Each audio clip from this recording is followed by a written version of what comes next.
Our location here in Lower Manhattan, here in New York City, it's important because people don't think of New York City as a native space.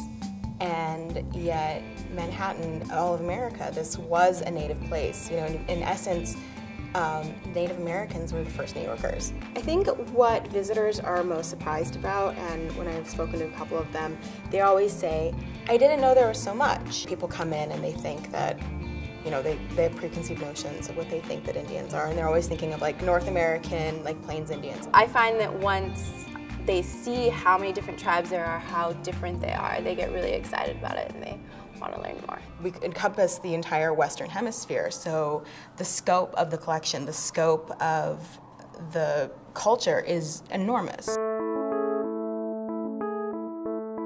George Gustav Heye is who this museum is named for. He was a wealthy New Yorker who was a collector of Native American art and objects. He collected around 800,000 objects, and it's his collection that is really the cornerstone of what has become the National Museum of the American Indian. What I personally really find kind of special is that the staff, you know, is also coming from all over. I grew up on the Hoopa Valley Reservation in Northern California. I wanted to do some type of work with Native American communities, Native American issues within the city. We have staff members that come from everywhere, native, non-native, and you know, they're all representing their own points of view and bringing with them their own kind of experiences from if they grew up in tribal communities or not. One of the main things I enjoy is I feel like I teach somebody something every day. One aspect that's really important is saying, you know, we still try to continue these traditions in the same way. Coming here, a place where your identity is celebrated, is a really amazing experience.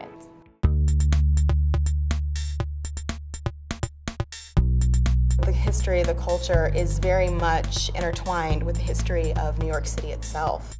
We continue to strive to really support the Native voice. We want people to come in, we want them to leave with a better idea, you know, a better understanding of what our collection is.